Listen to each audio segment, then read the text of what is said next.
Building bones safely starts with knowing what not to do. Because some of the most common exercises that you see in the gym, like sit-ups, toe touches, and certain twists, can actually put too much stress on fragile bones. Today, we're going over the top moves that I would absolutely never do in the gym with osteoporosis, and also what to do instead. My goal isn't to scare you away from movement, but to help you to feel confident that every rep, every stretch, and every lift that you do is actually working towards building your bones, not breaking them down.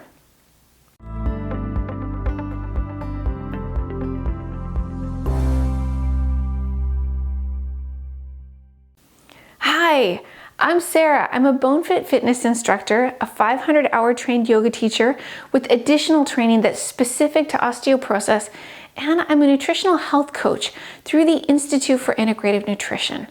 I'm on a mission to reduce the number of osteoporotic fractures that happen every year. And I am so pleased to have you join me in the journey to better bone health. Before we dive in today, keep in mind that what I'm sharing can be applied to exercise in all contexts, whether that happens to be at a gym, a yoga or a Pilates studio, or doing exercise at home. There are some common exercises that have the potential to cause harm and to increase your risk for developing spinal compression fractures over time. And these are best avoided if you have osteoporosis. We'll also be going over what exercises to do instead that will help you to build strength safely with osteoporosis wherever you choose to move. So let's go over the top movements that I would never do with osteoporosis and what to do instead so that you can build strength safely and confidently. Mistake number one is forward flexion. It's a big no-no. And when I say forward flexion, I'm talking about doing any movement that rounds your spine forward into a C shape. This could be like when you do a sit-up, reach for your toes, or slouch down even to tie your shoes. That rounding might not look like much, but when you have osteoporosis, the front edges of your vertebrae, the bones that stack to make your spine, these can be fragile.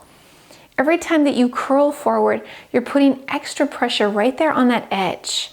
Over time, the repeated forward bending can cause tiny compression fractures that lead to height loss or that cause your upper back to develop a rounded posture that's sometimes seen in older adults called kyphosis. So instead of curling forward, we want to keep the spine long and strong. Think about gently lifting or lengthening rather than folding. You can still strengthen your tummy muscles. You just need to adapt them in an osteoporosis-safe way. Lie flat on your back with your knees bent. Draw your belly in toward your spine, keeping your ribs down and your neck relaxed. From here, slowly lift one leg at a time to a tabletop position, and then lower it back down with control. When that feels easy, you can lift and lower both legs together as long as your back stays flat and your tummy stays gently braced. This version keeps your core working hard, but your spine stays long and also protected. No rounding, no strain, just strength where you actually need it. Mistake number two is twisting with load. That means adding resistance or force while you're rotating your spine. Think of Russian twists with a weight, fast side-to-side motions, or turning from the waist with heavy dumbbells. These are no-nos, something to avoid. These are all common moves at the gym, but when you have osteoporosis, these fast-paced movements with added weight can place too much stress on your spine. Back in the 1990s, researchers Sinaki and Eakin created a case study with 3 postmenopausal women who sustained vertebral compression fractures mid-golf swing, highlighting the danger that can come from strong, powerful, uncontrolled twists. Sinaki and Eakin recommended that golfers who have osteoporosis should wear a rigid back support while they're golfing. Researcher Chilibek followed up on Sinaki and Eakin's research and in 2011 said, "We therefore recommend that patients with osteoporosis avoid powerful twisting movements of the trunk. It's important to note here that researchers are not suggesting avoiding all forms of twisting, just powerful twisting movements of the trunk. So this is important to understand because I've occasionally had somebody ask me, is it safe to look over their shoulder while they're driving because it's a twist? The answer is that it's absolutely safe to look over your shoulder while driving. Doing so will keep you and everyone else on the road safer. Also, when someone has had a compression fracture and they end up working with a physical therapist on safe movement during their recovery, one of the techniques that they will learn is to do a golfer's pickup. And that involves coming into a slight twist when they're picking something up. In this scenario, the small and controlled twist is performed specifically to keep your spine safe. The important thing to really understand is that magnitude matters. Small controlled twists are considered safe to do, but strong and powerful movements, such as doing a weighted twist at the gym, are definitely something that should be avoided. If you can't comfortably breathe while you're doing an exercise, any exercise, not just twisting here, then it's probably a good idea for your body, at least right now, to avoid that particular exercise until you build more strength.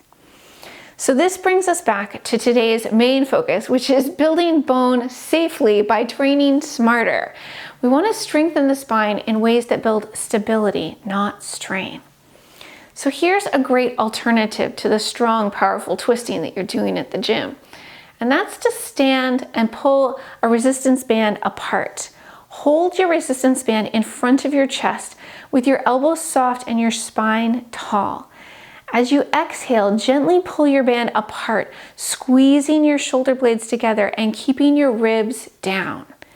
Then slowly return to your starting position with control. This move helps to strengthen your upper back and spinal stabilizers. These are the same muscles that help you to maintain good posture and that will also protect against having a compression fracture. But it keeps your spine in a safe, neutral position the entire time. All right, mistake number 3 is jumping or adding impact before your body is ready for it. So you might see people doing box jumps, jump squats, or fast hopping drills to build bone. While impact can be helpful for bone strength, it needs to be introduced gradually and with the right foundation.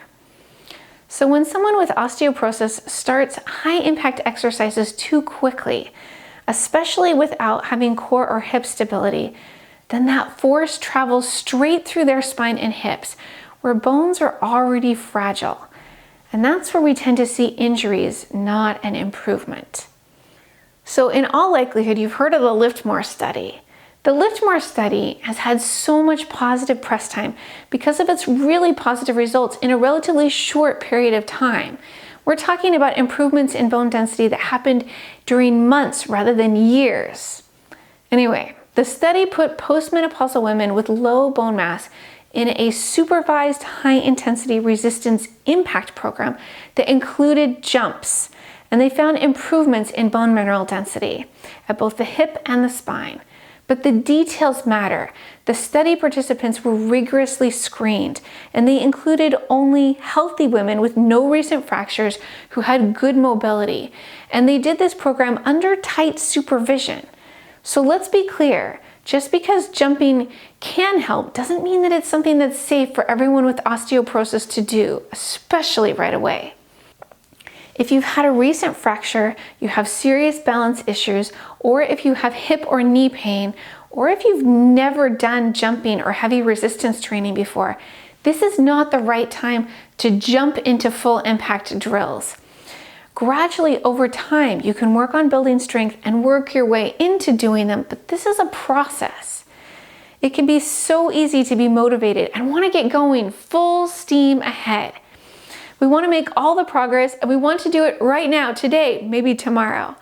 But it's important to keep in mind that just like Rome wasn't built in a day, building our muscles and our strength also takes time, and it needs to happen at a gradual pace that's right for our individual circumstances and situation. And this is going to look a little bit different for each of us. Instead, we want to teach your bones to handle load safely and progressively. So here's a generally safe alternative. Heel drops, Let's start with some heel raises, also known as calf raises. So stand tall, hold a wall for support if you need to. Lift your heels up slowly, pause, and then lower back down to the ground with control. Once that feels good and your stability is solid, then you can progress to doing step-ups or even power marching. That means stepping up onto a low platform or alternating lifting your knees as if you're climbing stairs, and doing this gently rather than crashing down. This gives your bones the loading stimulus that they need, but in a controlled fashion that you can build up gradually, not a sudden heavy impact that jolts your bones that they may not be ready for yet.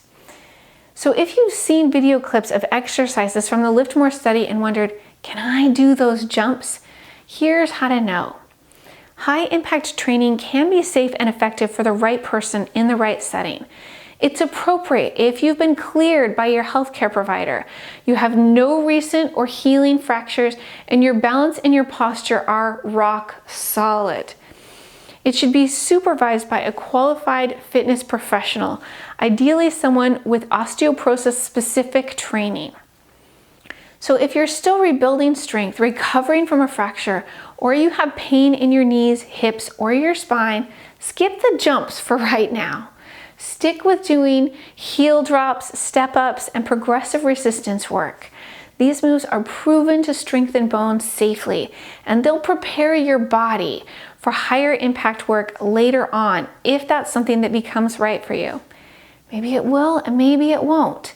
It's important to listen to your body.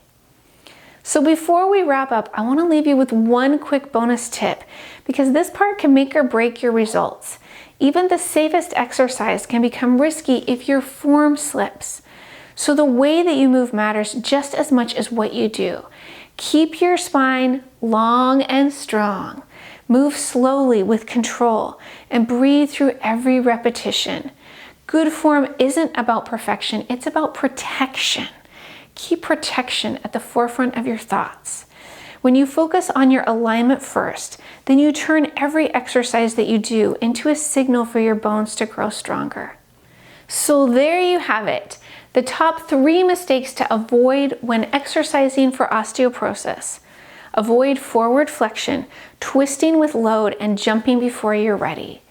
By training smarter, not harder, you can build strength, confidence, and better bones safely at any stage.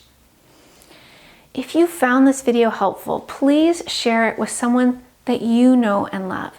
Together, we can build stronger bones and lift each other up.